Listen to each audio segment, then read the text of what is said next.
All right, welcome everyone. This is part 4 of the fundamentals of investing. This episode is going to be on portfolio management. So hopefully you've watched the other 3 parts. I suggest that you do. There's links in the description of this video if you haven't seen the first 3 parts. But if you had, I think that it's time to talk about managing a portfolio.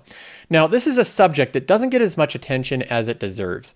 Most investing content and financial content is about stocks and stock analysis and looking at companies and which company is going to go up and down, because that's exciting.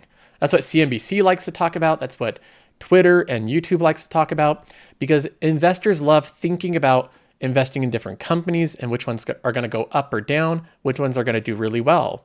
But there's a whole nother side of this to when you finally do buy a company or you buy a couple stocks, what percentages do you make them? What if one doubles and becomes a bigger percentage of your portfolio? Should you also own ETFs in the mix? And if so, what percent? Right? There's lots of questions about managing a portfolio, about optimizing it, making it work for your situation. And that doesn't get as much attention, but I want to talk about it today. So what I'll be doing is going over 3 different versions of a portfolio, 3 different types of portfolio management, and which one I think is ideal for the majority of people. Let's first go ahead and start off with portfolio number 1, which is a purely ETF portfolio. This is one that I think is the most conservative. It's by far the easiest, and it's the one that the majority of Americans and people do. You simply have money and you put it in an exchange-traded fund. If you don't know what an ETF is, it's basically like the better version of a mutual fund. So back in the day when my dad was buying, investments in his Roth IRA and he was buying different stocks, he had the option to invest in mutual funds. The transaction to even buy it was around $50 or $75 on Schwab. So you had to pay a bunch of money just to trade. So you'd only buy a couple thousand at a time. And then on top of that, they had higher fees, and a lot of mutual funds were actively managed, which had overall lower performance.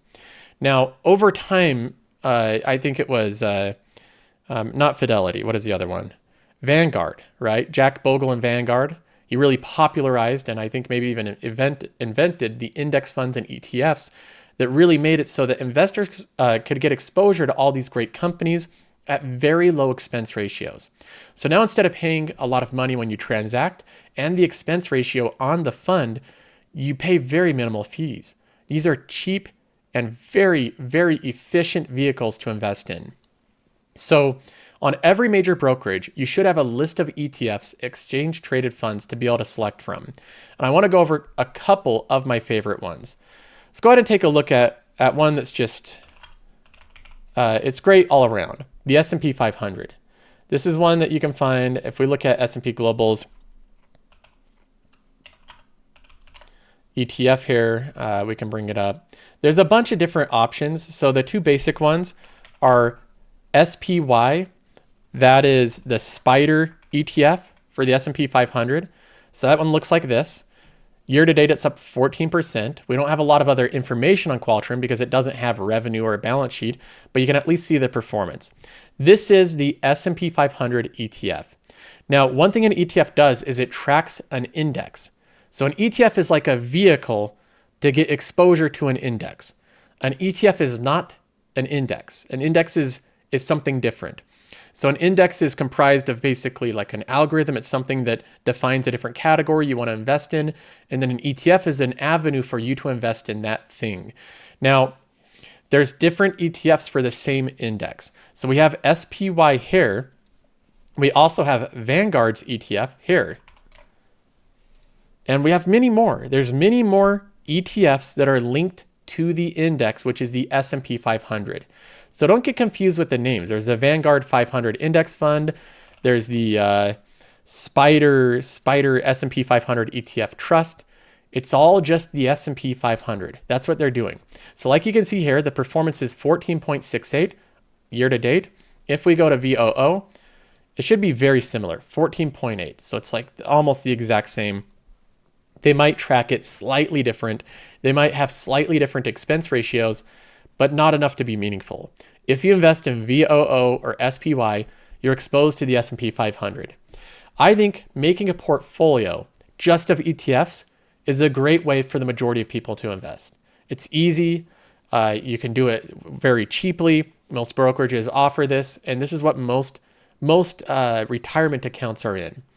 What I usually recommend, if like a family member what came to me and they said, what should I do with my portfolio? I know nothing about investing. I don't want to pick individual stocks. I just want to build a portfolio for my retirement.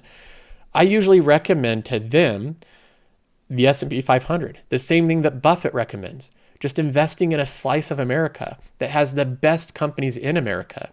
Now, there's other ones, if you want different slices of America or the world, you can invest in the Total World Stock Market Index. This is VT. This is going outside of the US and investing in emerging markets in Europe and South America and lots of different companies. The performance is not as good because America has outperformed the rest of the world, and it's done so for quite some time. So if we look at this, VT, the total world stock index, over the past 5 years, it's gained 52%. All right, so if we look at the S&P 500, over the past 5 years, it's gained 87%. So it's beat it by a good margin. If you go out even further, 10 years, it's 178. And then we go to 10 years, the total stock market, and it's 81%. So it's about doubled it over the past 10 years. Now, past performance is not a guarantee of future performance. There's nothing to say that the US will for sure outperform the rest of the world. So that's up to your opinion and how you see things developing. In my case, I view the future of the US very positively. I know we face challenges and, there's lots of cultural challenges going on, but I look at the landscape of tech, regulation, where a lot of talent congregates and builds exciting things, the lack of rigorous regulation or onerous regulation rather, and I view the US very, very positively. So right now, when I recommend to family members that are like a brother, sister, cousin, I usually just say that if it was me, I'd put my money in the S&P 500, leave it there for 20 years, unless you have some very different view about the US. In my opinion, it holds the majority of the best companies by far, and a lot of these companies have over 50% of their revenue come from outside of the US. So for example, even though Netflix is a US company, Netflix is a company that is a global US company.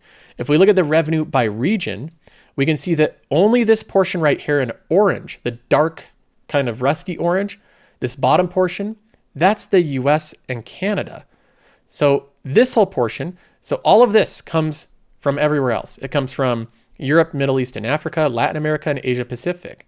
Only this portion, in fact, we can look at it at a breakdown. We can say that $4.2 billion comes from the US and Canada, and we have how much is coming from the Middle East. Europe, Middle East, and Africa, 2.96. We have Latin America, 1.17, and then Asia Pacific, we have 1.02. So over half the revenue of Netflix comes from the rest of the world.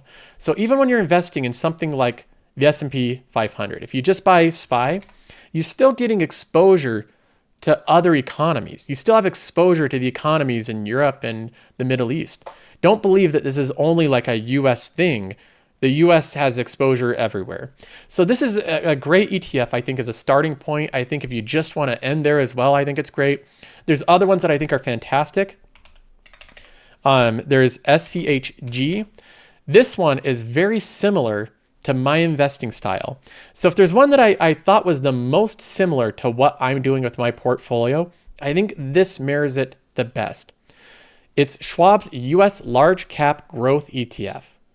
It sounds a little bit like what I invest in, right? Lots of big US companies, Microsoft, Amazon, Google, right? Huge weightings into those companies. I love the holding list of this. Now it also has Tesla and Nvidia because it's not differentiating between them like I do. It's an ETF, but that's the purpose. You catch every company that grows to be a large US company in the US. I view that segment of that class and segment of companies as very favorable right now. I think large cap US companies will continue to do really well. They have a global presence. They have the internet at their back. So I like this one a lot, and it's performed really well. In fact, I like this one so much that most things that I talk about to people or anything that I recommend I'm in it as well. So I'm not just like talking about things that I don't do myself. If we look at my kids' portfolio, I try to put $1,000 each year into my son and daughter's portfolio. I have two daughters now. So I'm building up these portfolios. And I started them a year or two after they were born, but you can see the results here. This portfolio since day one has just been SCHG. That's all. I just invest 100% of it in this. As he's getting older, I'm introducing him to stock picking. But in my case, I believe that just one ETF is enough diversification. You could make your entire retirement. I'd be fine having $10 million, everything I've saved up, into this. Because SCHG holds Amazon and Microsoft and Tesla and Nvidia. It holds Google. It holds Apple. It holds Costco. It holds Pepsi. It holds a lot of like really good compounding companies in all different categories, and it really tilts them towards the bigger, faster growing companies. Now, there's a more conservative approach. If you don't want the tech side and the faster growth side, you can also invest in something like SCHD. So this is, again, the type of risk tolerance you have, the type of attitude you have. If you want a more dividend-focused portfolio, this one is it. It grows a dividend, you can see right here, over time. So the dividend has like doubled over the past 10 years, which is pretty amazing.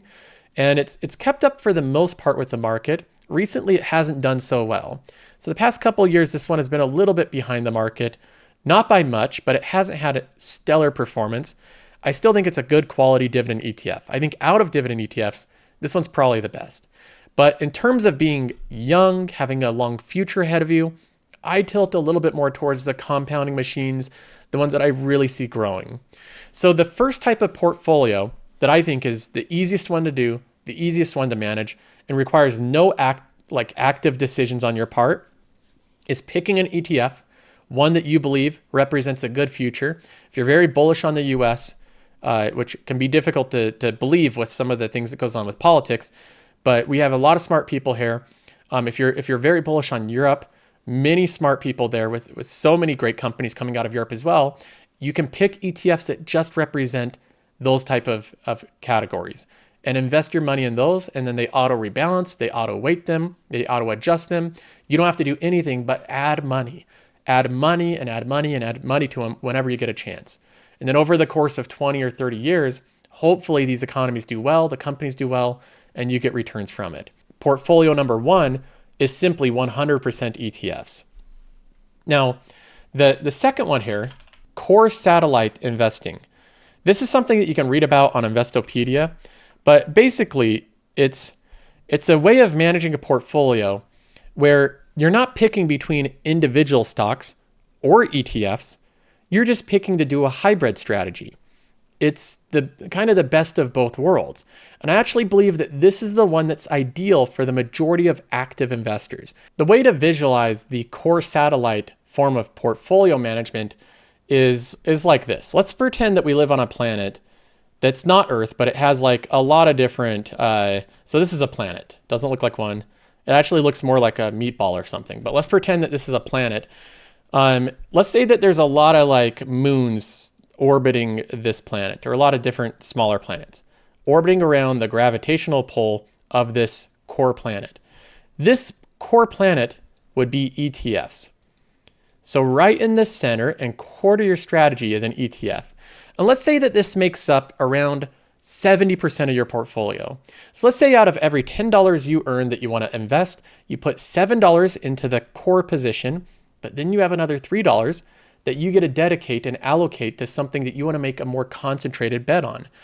Like, let's just say that I have 70% that I'm putting into the S&P 500, and therefore it's hands off. It's going to compound right along with the market, and that will be like a nice place to put it. But then I also really have a favorable view on Texas Roadhouse, and I want to put 5% of the portfolio here in Texas Roadhouse. Texas Roadhouse isn't in the S&P 500, right? And it's certainly not a 5% position. That's like as much as Apple in the S&P 500. So if you did that, you would have a lot of exposure specifically to this company. You'd be what's called overexposed to it. You'd be overweighted to it compared to the benchmark, which is typically the S&P 500. So if you have 70% in ETFs, You have 5% in Texas Roadhouse or whatever company it is. You could also put some, a 3% here into a different company that you have a very favorable view on. And then you could put another, what would this one be? Like another 5% position into this one here. And then you have, you do the other 30% into individual stocks. And this is the hybrid strategy. This is the one that I think is best for the majority of people, because you kind of have like the safe thing to do as part of it. You know that you're at least going to match the benchmark with the majority of your money. And it also makes it so that your additional bets, which aren't 100% of your money, you can only make those bets if you really think they're going to be better positions than your core position. So it's kind of like an internal competition. You have the majority of your money in the S&P 500, and then you have your other individual companies that you're trying to beat your core position. You want your satellite positions here to outperform the core. And then you don't need to hold any of these satellite positions if you no longer think they're going to outperform the core. So if you've made a lot of money with Texas Roadhouse and you've done really well, it's gone up from 70 to 100 and almost $70. So you've made a lot of money on this position. You could sell it and say, you know what? I did really well on it. I don't think it's going to outperform my core position. So I'm going to sell it and throw it back in the S&P 500 and add it to my core position. That's a thing you can do. And that way, you're only focusing on positions that you think will outperform the core position. Because at the end of the day, if you're not outperforming the S&P 500 with your individual holdings, there's really no reason to hold them, because you could just be investing in the ETF. So this is one that I really like for a couple reasons. One of them is it's not all or nothing. You don't feel like you're taking on quite as much like risk of individual stocks because you're not investing 100% of your money into your own individual picks. But you also have accountability. You have 70% of your money in the core position. You get to see the performance of that, and you get to see if it's beating your individual stocks, your 30%, or if you can outperform it with your 30%. So that one I think allows for the best of both worlds. And I see many investors doing this core satellite strategy. You might call it something different, but I think this is a nice name for it. Now, the percentages don't have to be 70-30. You could even make a core position 30% and have the satellite be 70%. It's just important that if you're doing the hybrid strategy, that you try to outperform your core position. If you're not outperforming that core position and it's just an ETF, you should just be putting more money in that one. But overall, I like this strategy a lot. It's what I think is best for investors that are very active, that want to have individual bets. And I don't think it's good to have the attitude of all or nothing in investing. You can still provide yourself a stable retirement by putting the majority of money in your Roth IRA and your 401k and an S&P 500 or total stock market position. You can do that, but then you don't also have to restrict yourself from never making an individual bet. If there's a company that you truly believe will outperform the market, you don't have to put all your money in it. You can put just 20% or 10% in that position. And there you may have a lot of outperformance with that 10% position. So the core satellite strategy is the second one. And then the third one is really what I'm doing. What I'm doing is 100% individual stocks. And this is what I consider to be the most, I would call it aggressive, but I think a lot of people think that this is far more risky than it actually is. They act like you're taking on incredible risk if you pick individual stocks. When I pick individual stocks, I do so with a very methodical approach. Picking individual stocks without any type of process, any type of approach or written out thesis or way of managing your holdings, that's risky. But doing so with a very well-proven, methodical, well-back-tested approach is not as risky. What I do is I created something called my investment philosophy. This is something that I wrote out, and this guides all the decisions I make with my portfolio. I go over the overall goal of the portfolio. I'm buying and holding and maintaining a portfolio of compounding machines with a disciplined long-term approach. I'm not speculating, not gambling, not investing out of fear, FOMO, or hype. So right there, I define the investing philosophy that I'm doing. The three main focuses are finding exceedingly high quality companies in stock selection, maintaining the right temperament, and then exercising prudent portfolio management. I talk about the stock selection, going into compounding machines, So at the very get-go, I'm getting companies that are really good companies. Most of these have good future expected returns to begin with. And I outline different examples of this. But then I also define my temperament. When you're managing your individual holdings, you can, in some cases, kind of psych yourself out, scare yourself out of holdings. You can sell at the wrong time or buy at the wrong time. So controlling your temperament is very, very important. And I would argue this is also very important even with an ETF. An ETF doesn't absolve you of bad temperament or bad judgment. It doesn't make it so you can never make a mistake. If you invest in an ETF, you are susceptible to selling out of it at lows, at poor times. So good temperament and bad temperament is just as important with your core position or your ETF positions. This is really important when managing your portfolio. It's just, I can't stress enough the importance of temperament. And in this investing philosophy, which, by the way, this is free for everyone. I've given this out a number of times. I outline good temperament and bad temperament. Bad temperament is when you're enjoying gambling. You're excited when the market goes up.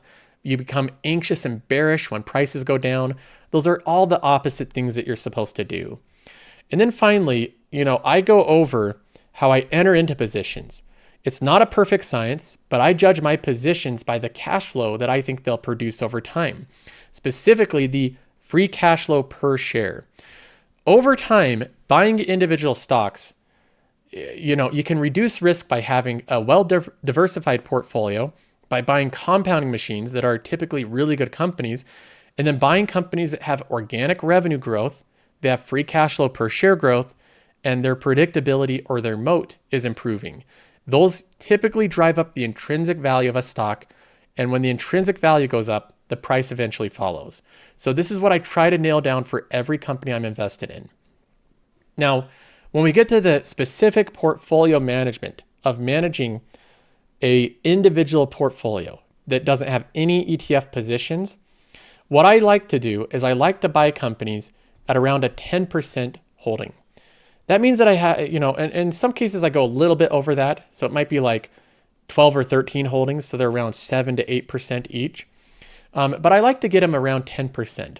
I think having 10 holdings, 10% each, is a level of aggressiveness where you actually can outperform the market. It's very concentrated, very aggressive, but it's also not all-inning. I'm not all-inning one company. My destiny isn't reliant on one company doing one thing. I still have a lot of bets. I have 10 companies in 10 different categories, 10 different business models, 10 different CEOs. So if one of them fails, I'm still okay. So I try to buy them at 10% weightings, and then this is what I do after I've bought them. This is what I do when I've been holding these companies. First of all, when buying them, again, I'm only buying compounding machines. That's like half the battle gone. If you only buy compounding machines, your expected return is a lot higher than if you're just willy-nilly buying many speculative companies or ones without proven business models. Buffett only buys compounding machines, companies that he believes are of great value. They have great cash flows. So the companies that he's done the best with are compounding machines. Now, I try to buy them at a decent value. This is a challenge. Getting in, at a decent time after a sell-off when the value is great. I've been better in some cases at this than others. When I bought Texas Roadhouse, it went up right after buying it. When I bought Chipotle, it went up right after buying it. When I bought Intuit, that went up right after buying it. When I bought MasterCard, when I bought S&P Global, those went up right after buying them. When I bought Apple, that went up right after buying it. Microsoft went up right after buying it. Costco went up right after buying it. So many companies I'm getting in at good times. Some people may say otherwise because there's some cases where I haven't, but I can list off a lot of companies where I've bought the company and then it went up right after buying it and I'm still in the green. There's around 7 or 8 cases of that happening. I also bought Amazon and Netflix at the high. They went way down after buying them. Now I'm in the green on both of them because I continued to hold, but Amazon and Netflix, my initial buys weren't good. They went down a lot after I already put money in them. So despite my best effort, I'm not going to get in at a perfect time of every stock. I try to get in at a good time for most stocks, and even if they go down, if I manage them well, I can work them back into the green, like I did with Amazon and Netflix. Excuse me. Now, if we go on here, I try to buy them at decent times. And then of course I have my philosophy where my individual stocks, I do not sacrifice quality for valuation. So people are perplexed of why I don't take gains in Costco and Chipotle and MasterCard. These companies that have done really well, that are nearing all-time highs, I'm sure they're going to trade down and have dips in the future. There'll be optimal times to buy and sell them, but that's hindsight bias. In reality, really good companies are very difficult to time properly. In this case, I think it's very difficult, and in most situations where you sell out of a great company that's compounding quickly, growing their earnings quickly and free cash flow because the valuation expanded, I think in a lot of cases, doing that to buy lower quality companies results in inferior performance over the next 10 or 20 years. I don't think selling good companies because their valuation expanded is overall a decent strategy. We have more evidence of this as well. ETFs are very difficult to beat. Beating the S&P 500 is very difficult to beat. The S&P 500 never sacrifices quality for valuation. The S&P 500 is not going to sell Apple or Microsoft or Amazon to buy lower valuation companies in the index. It continues to hold those companies despite their high valuations because it's not valuation focused. The S&P 500 simply buys and holds the companies based on their market cap. So if the company's growing in size, if more equity is being added to it, more investors are buying it, the S&P 500 will hold it, even if the valuation is super high. Companies like Nvidia. And overall, you can criticize investors for doing this, but the S&P 500 has done really well with this methodical approach of holding compounders, holding great companies as large positions. I also do not try to add to companies that are becoming less predictable. Less predictable basically means that the probability distribution, the outcomes that can happen, are becoming wider and wider and wider. This company can go either way. It can have a lot of good things happen or a lot of bad things happen. And this is typically a result of the moat being eroded. So if a company is becoming fundamentally weaker, if I see evidence that the moat is becoming weaker, I do not add to those positions. I just won't add to them even if the valuation has come down. I don't like seeing moats becoming weaker in companies. The ideal situation to add to a company is when the price has gone down, but the moat is still intact. So you'll see me add to companies where the price is down and the moat is intact. When I sell companies when I've made a mistake on my original analysis. That's pretty simple. If I just got it wrong and I missed something, I'll sell out of the company. I'll sell when a company no longer meets my quality standards. If the moat has eroded, if the leadership is making really terrible decisions, I may sell out of it. And I'll sell if there's a far more attractive opportunity. That means a company that is of equal quality, but a lower valuation. Very difficult to judge. And I'm not going to sell one company that's at a 32 PE ratio to buy another equal quality company that's at a 28. They're just too close at that point. There's no reason on taking on that transaction. But, if Microsoft goes down to a 20 PE, then I may sell Costco to buy Microsoft in that point because I consider them both around the same quality. So there has to be huge discrepancies in valuations with companies that have equally prosperous futures. That's a tough one to do. In most cases, I like to just buy. I like buying more companies. I try not to sell too often because I think the biggest mistakes in investing come with selling. Now, again, this is how I manage my portfolio. I try to manage it with a methodical approach. It's not something where I just wake up and then I do whatever I'm in the mood to do. I try to think about decisions for a long time. If I don't really feel like selling or buying a company, I may just sleep on it. Think about it for a day or two. I think that's good to do with any major purchase. And since managing a portfolio, I'm moving around money, a lot of money. I'm making major purchases. If you were to relate this to buying a car or home, this is a lot of money. So I take time with my approach. I manage it methodically, and I invest in really good companies. So with that attitude and that type of approach, I don't think I'm taking on as much risk as someone that's just going on without any type of structure or approach, and they're just buying companies here and there, and they don't really have any way of doing it. Now, in terms of the portfolio allocation, I start my positions around 8 to 10% weighting. And then from there, I basically move over to this. So once I've had my initial position at a full position size, I buy and sell based on this. I don't rebalance my portfolio. That's something a lot of people ask. Why don't you hit the rebalance button and rebalance it? Because I don't want to sell all my winners to buy all my losers, right? I don't want to sell any company that's gone up to buy one that's gone down. That's not always the best decision. Maybe the one that's gone down is becoming less predictable. Maybe the one that's gone up in price has grown its earnings even faster, and it's actually cheaper even though the price and weighting has increased. One company that comes to mind is Texas Roadhouse. This has been a massive winner. It's a $75,000 position. I never dreamed that it would become this big of a position, but it has $40,000 in gains. So when it gains $40,000 in value, that's going to bump up the total weighting. It's now like my second or third largest position. It's insanely huge of a position in my portfolio, and I'm not selling it. Why am I not selling it? Because when I look at it, I can look at Texas Roadhouse here. Texas Roadhouse is not like crazy expensive. It's at a 27 PE ratio, a 2% free cash flow yield. The earnings have grown over the past couple of years. If we look at the EPS of the company, it's gone from $3.50 up to $4.50. So they've added on $1 of EPS. They're reinvesting the cash flow. They're paying a dividend along the way. They've paid down their balance sheet, their debt on their balance sheet.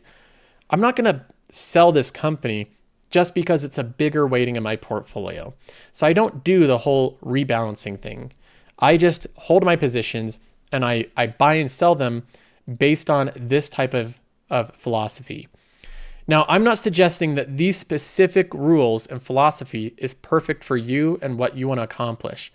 This is based off everything I've read, everything I've learned, all the best investors that I've read about, and my style of investing, which is holding good companies for a long period of time. So that's what I've boiled this down to, but it's not the only approach. There's other ways of managing a portfolio. But overall, if you're going to go 100% individual stocks, which I don't recommend, I think people should go the hybrid strategy of having a core position in ETFs and 30% in stocks. I think that's more reasonable for the majority of people. But if you're like me and you're a bit crazy and you're thinking about stocks like full time all the time and you really want to go 100%, I think you have to have a really well thought out structure to what you're doing. Something like this document where you outline the types of companies you're buying, the weighting that you're going to have for each company, and then how you're going to handle your shares of companies when you have them. So that when you get into dicey situations where companies not going well, where something's not going well with it, you have an instruction manual on what to do in this situation. And you have to know that when you manage an individual portfolio, seeing a company in the red is like way more painful than holding an ETF. I have a company here, Salesforce, that since buying it, it hasn't gone my way. I'm in the red by $10,000. It's disappointing. I bought it at the wrong time. Again, a lot of stocks I buy go up right after buying them. Some go down after buying them. So it's not a perfect science here. But with an individual portfolio, you see these individual stocks. With an ETF, you don't see them. In an ETF like the S&P 500, there's many losers in that as well. Many stocks that aren't doing well. But it just baskets all of them and shows you the overall performance, which is this number up here. So despite losing $10,000 in Salesforce, I'm still up over $200,000 on this portfolio. Most of those gains made over the past couple of years. So the performance has been phenomenal. I've enjoyed the overall performance. I like managing the portfolio. I feel good with the risk I'm taking, with the way I'm managing it. But again, it's a little bit more, I would say, difficult with your sentiment and keeping level-headed when doing something like this than doing something like this, where you have your, let's erase this, where you have your core position and then you have your satellite positions around it. I think this strategy of the core satellite is probably better for the majority of people, and you can set the percentage of whatever you like. You could do 60% your core ETFs, 40% individual, or 80% core ETFs, 20%, or whatever you want it to be. But I think that this approach is a really good approach for the majority of people. And then if you have no interest in investing, you don't even want to learn about it, ETFs are the way to go. So overall, I think that's the way that I view portfolio management. When I break it up, I try to gauge, if someone asks me what they should be doing, I try to gauge whether or not they're even interested in investing. If they're not interested in it, it's just ETFs. If they have a healthy interest in it, but they're not obsessed with it, which is the majority of people, then it's a mixture of ETFs and individual stocks. And if they're completely obsessed with investing and they're, like me, where I'm thinking about it full time, I think then you can do a 100% individual stock portfolio. And in that case, you just have to have structure and things that you've outlined beforehand of how you're going to manage certain situations. And I can provide you with the investing philosophy PDF as an outline. But that's my thoughts overall. That will conclude this fundamentals of investing series. And you can always let me know if you have questions on the Discord. I'll try to answer any that I have. That's all for now. See you guys later.